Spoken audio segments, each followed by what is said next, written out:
This channel does not promote any violent, harmful, or illegal activities. All content provided by this channel is meant for an educational purpose only. Brought to you by Agilus Diagnostics. নিজেকে test করতে থাকুন।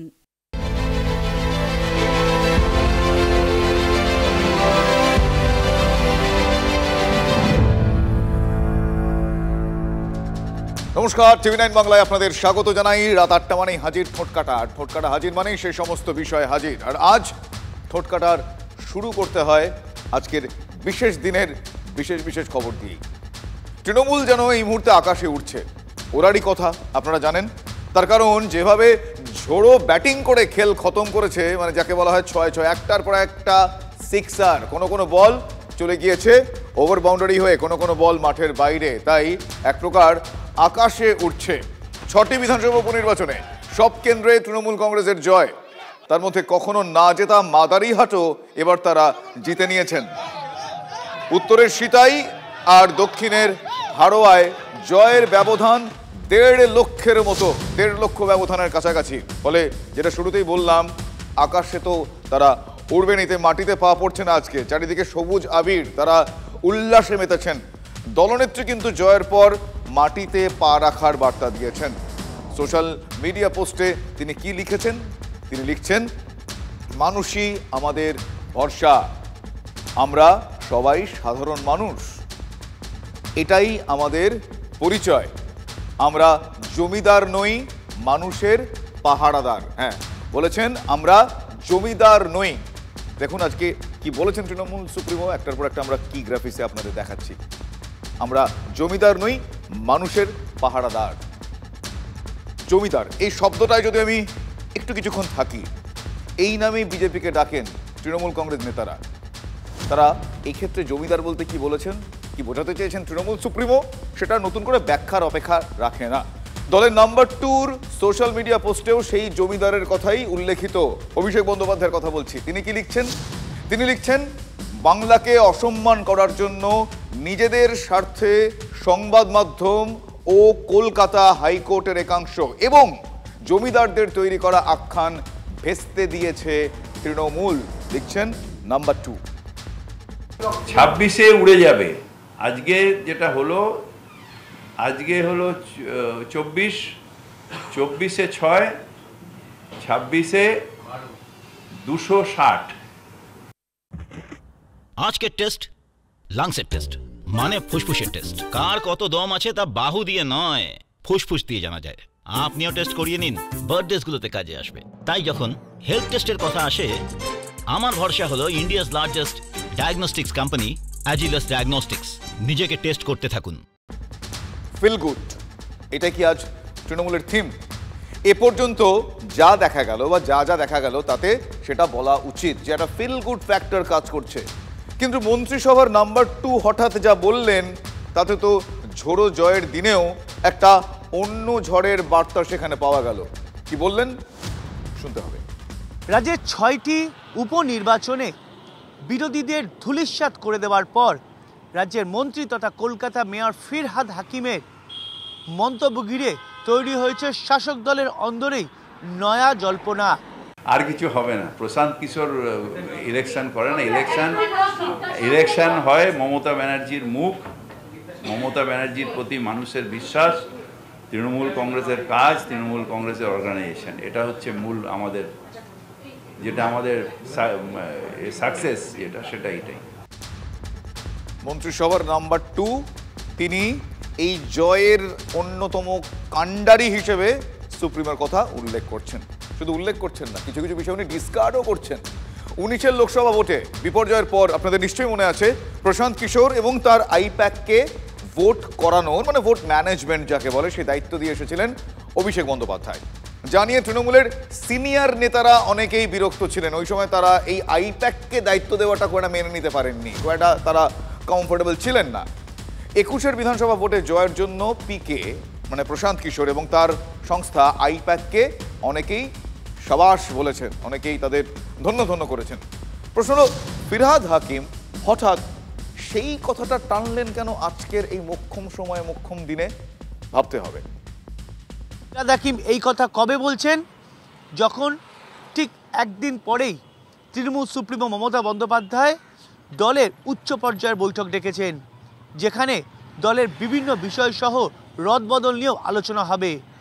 স্বাভাবিকভাবেই এই প্রেক্ষাপটেই রাজনৈতিক মহল প্রশ্ন তুলছে, তাহলে কি ফিরহাদ হাকিমের এই বক্তব্য অভিষেক বন্দ্যোপাধ্যায়ের যে রদবদলের বিভিন্ন প্রস্তাব, এমনকি নবজোয়ার 2 নিয়ে যে ভাবনা চিন্তা শুরু হয়েছে, তা কি পেছনের সারিতে ঠেলে দেবে?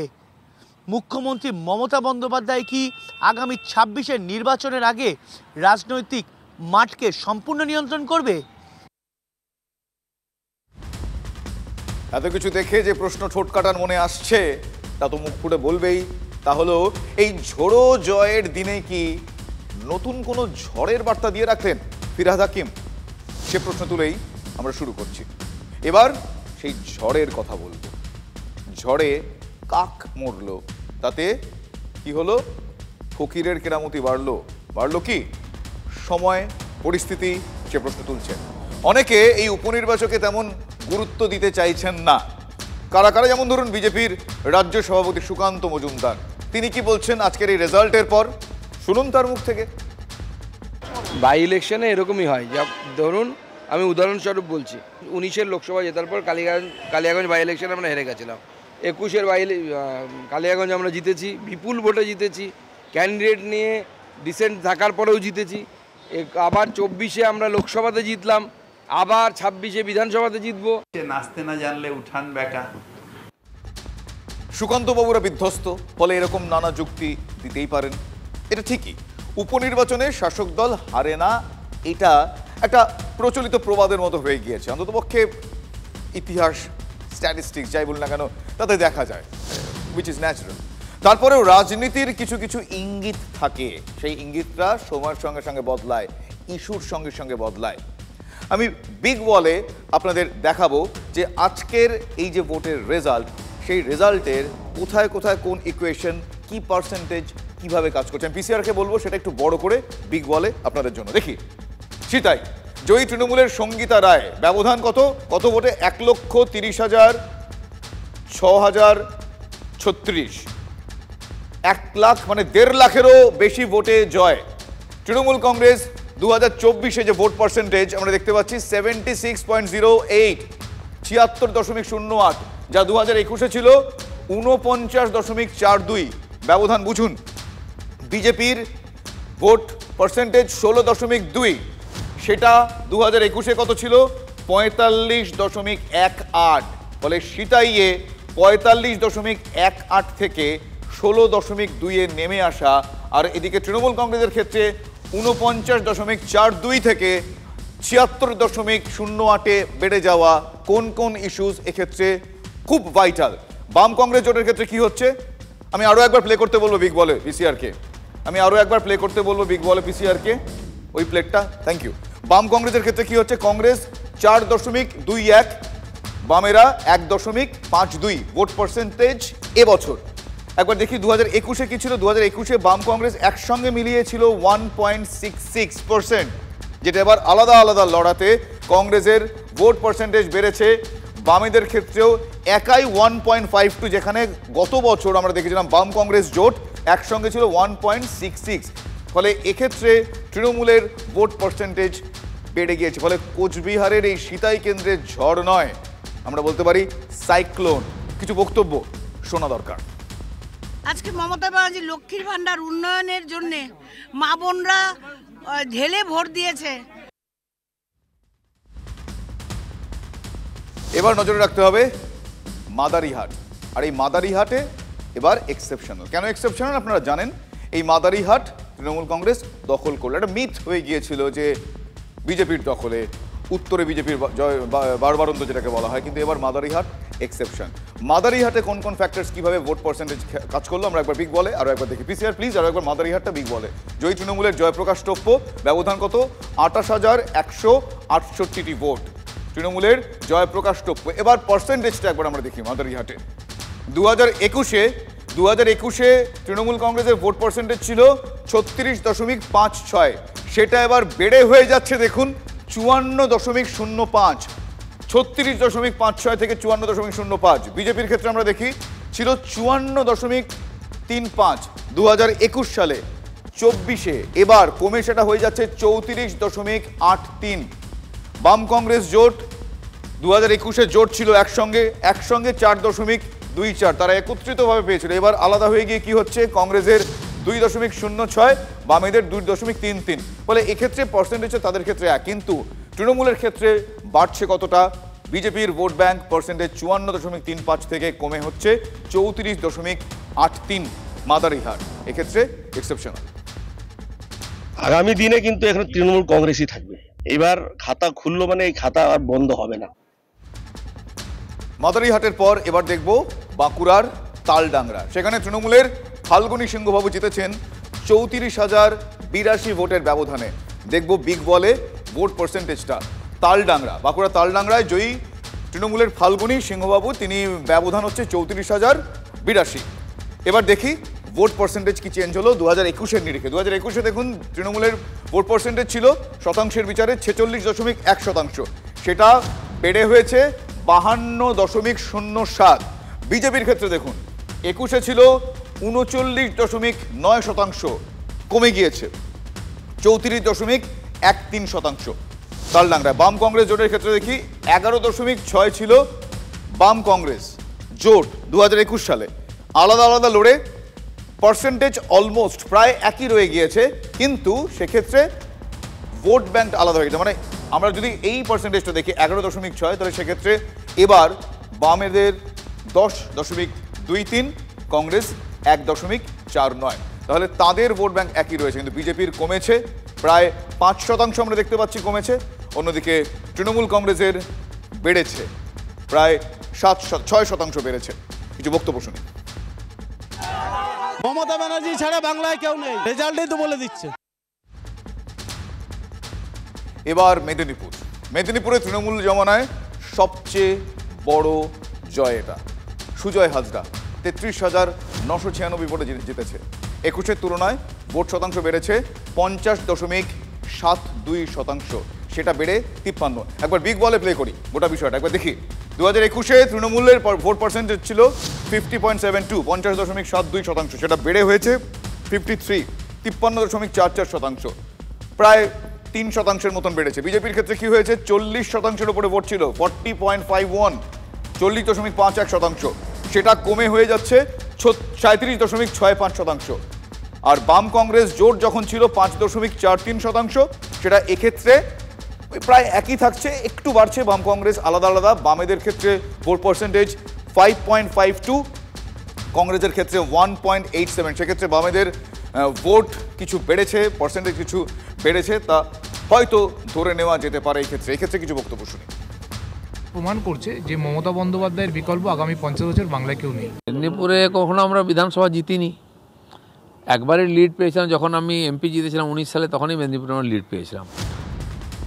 বামেদের শক্ত ঘাঁটি নৈহাটি ছিল, সেখানে বামেরা প্রার্থী দেন, কিন্তু এক্ষেত্রে নৈহাটিতে এবার তৃণমূল কংগ্রেস প্রার্থী সনৎ দে প্রায় 50,000 ভোটে জিতেছেন। একবার দেখি ভোট ব্যবধান তার, সনৎ দের এক্স্যাক্টলি ব্যবধান হচ্ছে 49,277 ভোটে জয় তৃণমূল কংগ্রেস প্রার্থী সনৎ। ভোট পার্সেন্টেজ দেখি 2021 সালে তৃণমূলের ভোট পার্সেন্টেজ ছিল 50%, সেটা বেড়ে হয়েছে 62.97, প্রায় 12%-এর উপরে বেড়েছে। বিজেপির 38% ছিল 38, সেখান থেকে এক ধাপে কমে 23.58%। আর বাম কংগ্রেস জোট তখন 10%। এবার বামেদের ক্ষেত্রে 6.07, কংগ্রেসের ক্ষেত্রে 3.1, ফলে সেক্ষেত্রে বাম কংগ্রেসের ভোট একত্রিতভাবে কমেছে। শুনি বক্তব্য কিছু। 365 দিন মানুষের সাথে থাকি, মানুষের ভাষা বুঝি। এবার দেখব হাড়োয়ার ছবিটা। সেখানে সিতাইয়ের মতো হাড়োয়াতেও কিন্তু ঝড়টর নয়, এক কথা বললে সাইক্লোন। তৃণমূলের শেখ রবিউল ইসলাম কত ভোটে জিতেছেন দেখি বিগ বলে। জয়ী তৃণমূলের শেখ রবিউল ইসলাম, ব্যবধান কত, 1,31,388 ভোট, 1,31,388। এবার পার্সেন্টেজ 2021-এ তৃণমূলের ভোট পার্সেন্টেজ ছিল 57.34, বেড়ে 76.63, প্রায় 20% ভোট বেড়ে গিয়েছে। বিজেপির ক্ষেত্রে দেখি 16.93% ছিল, প্রায় 10% ভোট বিজেপির কমে গিয়ে 6.62%। আর আইএসএফ এক্ষেত্রে কিছুটা হলেও মান রক্ষা করতে পেরেছে, অন্ততপক্ষে জামানত বাজেয়াপ্ত হয়নি। সেক্ষেত্রে 21.73 ছিল 21-এ। এবার আইএসএফ, তো আইএসএফের এবার 12.53%। জয়ী প্রার্থীর বক্তব্য শুনি। করেছিলাম কিন্তু এত বড় আশা করিনি। স্ট্র্যাটেজিগত দিক থেকে তৃণমূল সংখ্যালঘু এই ভোটটাকে নিজেদের ভান্ডারে মজবুত আকারেই করে রেখেছে। হাড়োয়ার ভোটের ফল দেখাচ্ছে তৃণমূলের মুসলিম ভোট ব্যাংক সেটা অটুট থাকছে, এমনকি আইএসএফও তাতে দাগ কাটতে পারেনি। আর সব কেন্দ্রেই জামানত বাজেয়াপ্ত হলেও বাম কংগ্রেস আইএসএফের ভোট একসঙ্গে ধরলে 21-এর ভোটের তুলনায় খানিকটা পার্সেন্টেজ বেড়েছে, খানিকটা উন্নতি হয়েছে বলা যায়।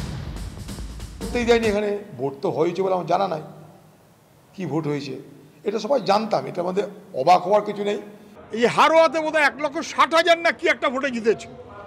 এগুলোকে যদি ভোট হিসেব করেন ভালো, তৃণমূল দারুণ জিতছে, কিন্তু এগুলো যে ভোট নয়, জল এবং জলের মধ্যে দুধ, দুধের মধ্যে জল না, এটা তো না বোঝার কোনো কারণ নেই।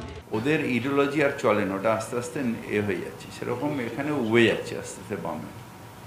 কারণ একটাই ভুল করেছে ওরা, সেটা হচ্ছে যে প্রথমে বিজেপিকে তার নিজের ভোট ট্রান্সফার করে দিয়েছে, আর সেই ভোটটা আর আসছে না। এবার আসি 9ই অগস্ট, সেই দিন আরজি করের মর্মান্তিক কাণ্ড। তারপর থেকে টানা 3 মাস ঝড় বয়ে গিয়েছে, আন্দোলনের ঝড়। অনেকের মনেই প্রশ্ন ছিল যে আরজি করের ঘটনা, সাম্প্রতিকতম যে সমস্ত বিষয় সামনে চলে আসে, তা এই উপনির্বাচনে আদৌ ছাপ ফেলবে কিনা। শুধু তাই নয়, আরজি করের পর আন্দোলন যেভাবে সংগঠিত হয়েছে, সেই আন্দোলনের প্রভাব পড়বে কিনা এই উপনির্বাচনে।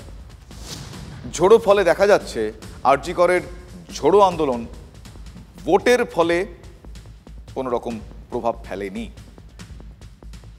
আন্দোলন করে পেছনে দাঁড়িয়ে থেকে বিজেপি সিপিএম ভেবেছিল যে নেপোয়ে মারে দই, আন্দোলন হচ্ছে একটা কারণে ঢুকে গেল, কিন্তু মানুষ জানে যে তৃণমূল কংগ্রেস ছিল, আছে, থাকবে। আরজি করের ব্যাপারটা এখানে উল্টো হয়ে গেছে।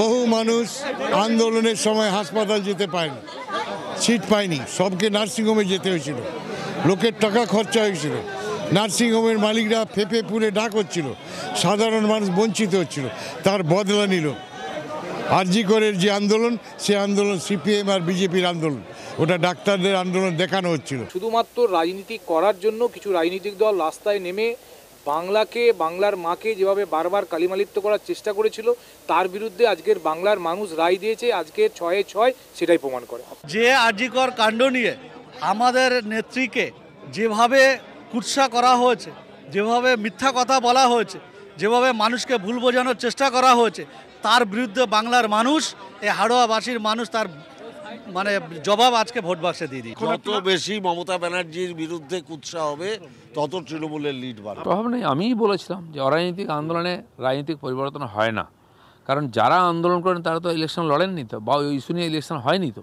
যদি হতো বোঝা যেত। আরজি করের প্রভাব কি? আরজি কর তো আমার বিরুদ্ধে নয়, ডাক্তাররা তো আমাদের বিরুদ্ধে নয়, বা আমরা ডাক্তারের বিরুদ্ধে নয়, এটা লাগিয়ে দিচ্ছে সিপিএম। ভেবেছিল যে ওই নেপোয়ে মারে দই, না, ওরাও যেটা চাইছে আমিও সেটা চাইছি, ওরাও যেটা চাইছে মুখ্যমন্ত্রীও সেটা চাইছে, যে হ্যাঁ নিরাপত্তার জন্য যা যা দরকার ওদের কমিটি করেছে, তা সেগুলো করবো আমরা একসাথে মিলে। তারা মর্মান্তিক ফল হয়েছে এবং সেটা দেখে অরিজিৎ সিং এখন গাইছেন, আর কবে, আর কবে, আর কবে সিপিএম শূন্য থেকে 1 হবে। আরজিকর ইস্যু তো নির্বাচনী ইস্যু নয়, বা নির্বাচনের জন্য আমরা আরজিকর প্রতিবাদে সবাই সামিল হয়েছে রাজ্যের মানুষ, এটা ভুল ভাবা হবে। কিন্তু এটা ঠিক যে আরজিকর আন্দোলন বুঝিয়ে দিয়েছে রাজ্যের মানুষের মনোভাবটা কি, সেই মনোভাবটা নির্বাচনে প্রতিফলিত হবে কিনা তো অনেক কিছুর উপর নির্ভর করে। কোন দল ভোটে জিতলো, কোন দল মসনদে দখল করলো, কি কত ভোটে জিতলো, কি পার্থক্য থাকলো, এই উদ্দেশ্য বিধেয় কোনোদিনই আমাদের ছিল না। আমাদের একটাই উদ্দেশ্য ছিল অভয় আর ন্যায় বিচার। তাহলে এই রাজনৈতিক জেতা হারা, এই নিয়ে আমাদের শুরুর দিন থেকে কোনো রকমের কোনো বিন্দুমাত্র আগ্রহ ছিল না। তারা যে আর আরজিকর আন্দোলনে নেই অনেক আগেই সেটা বিজেপি জানিয়ে দিয়েছিল, ফিরেছিল চিরচেনা সেই মেরুকরণের রাজনীতিতে। কিন্তু তারপরেও উপনির্বাচনে বিজেপি বিপর্যস্ত। হাতে থাকা মাদারিহাটও এবার আপনারা দেখলেন তৃণমূল কংগ্রেসের ঝুলিতে চলে গিয়েছে। মানে খ্রিস্টান আদিবাসী ভোট ব্যাংকেও আর একচ্ছত্র দাপট গেরুয়া শিবিরের থাকলো না। একের পর এক কেন্দ্রে ভোট ব্যাংকে ধস নেমেছে। ভোটের ফলের দায়ে বিরোধী দলনেতা নিলেন না, তাই চাপালেন বরং। আমি বিরোধী দলনেতা, আমি সংগঠনের আভ্যন্তরীণ বিষয়ে নাক গলাই না, যুক্তও থাকি না। আমি শুধু একটা জিনিস উপলব্ধির মধ্যে দিয়ে বলতে পারি, নির্বাচনমুখী সংগঠন এবং আন্দোলনমুখী দল বা মোর্চা এটা আমাদের করা উচিত। আমাদের হাতে মাত্র 1টি বছর আছে এবং সকলেই 26-এর জন্য অপেক্ষায়। কৌশলে বলটা সুকান্ত মজুমদারের কোর্টে ঠেলে দিলেন শুভেন্দু। লোকসভা ভোটে বিপর্যয়ের পরেও সেটাই করেছিলেন। সামগ্রিকভাবে পার্টিকে প্রতিনিধিত্ব করি না, সংগঠন করে। সংগঠিত করার কাজটা আমার নয়, কেবলমাত্র আমার জেলাতে পার্টির সংগঠনের লোকেরা তারা রাজ্যের নির্দেশিকাও যেমন পালন করেন, আমার পরামর্শটাও মেনে চলেন। এর বাইরে সাংগঠনিক ব্যাপারে আমি কোনোদিন হস্তক্ষেপ করি না, ভবিষ্যতেও করার কোনো ইচ্ছা নেই।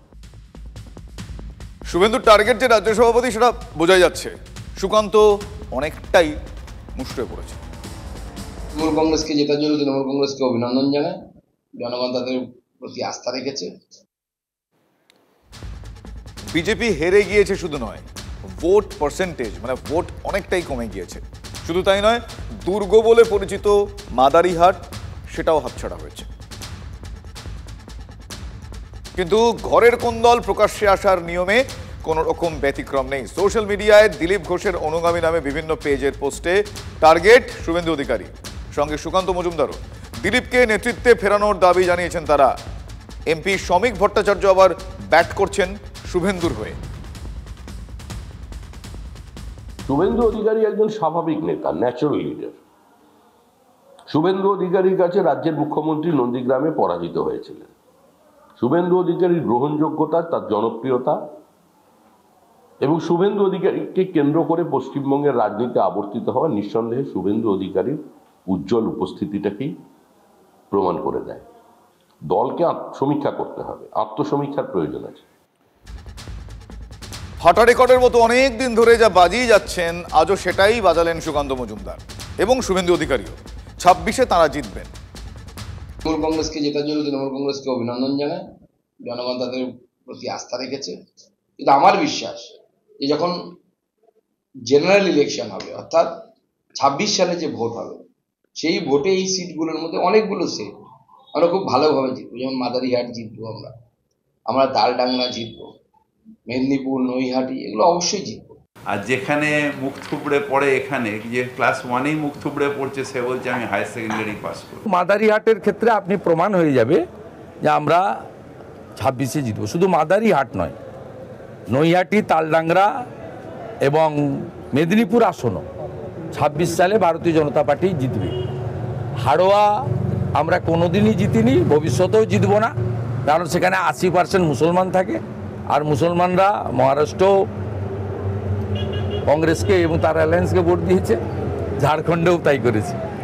আর সিতাইতেও প্রায় 40% কাছাকাছি মুসলমান আছে। শুনলেও হাসি পায়, বিজেপি ভোট চায়। আরজিকর নিয়ে নাগরিক আন্দোলনের শাসক বিরোধী স্বর উঠলেও তার বিন্দুমাত্র প্রভাব যে শহরে পড়েনি তা নৈহাটির ফলে স্পষ্ট। তিলোত্তমার বাড়ি থেকে 15 কিলোমিটারের মধ্যে নৈহাটি, আপনারা জানেন। তারপরেও দাপট দেখিয়ে তৃণমূল কংগ্রেস জিতে গিয়েছে। 48,879 ভোটে জয়ী হয়েছে তৃণমূল প্রার্থী সনত দে। পার্থ খুশ। জয়ের সেলিব্রেশনের মধ্যেও পার্থ অর্জুনের জমজমাট বাগযুদ্ধ চলছে। জয়ের আবির গায়ে মেখে তাতে টোকাও দিলেন সনত। হ্যালো স্যার, ভালো থাকবেন।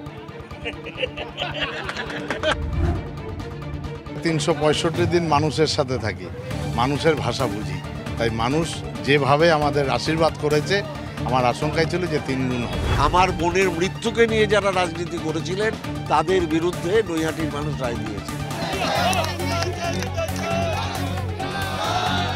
লোকসভার মার্জিন ছাড়িয়ে গেছেন আপনারা, তাই কি এই একদম একদম একদম লোকসভার মাঠ কিন্তু ছাড়িয়ে গেছে আমাদের নয়টি বিধানসভা।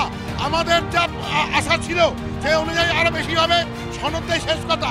লক্ষ্মীর ভান্ডার এবং দিদির নানান প্রকল্প আমরা প্রত্যেকটা মানুষের কাছে পৌঁছে দেওয়ার চেষ্টা করেছি।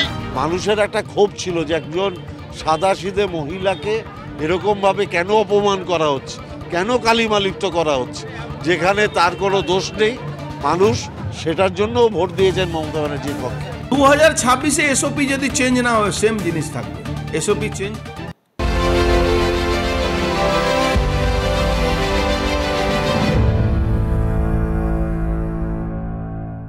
ব্রট to you by Agilus Diagnostics. নিজেকে টেস্ট করতে থাকুন।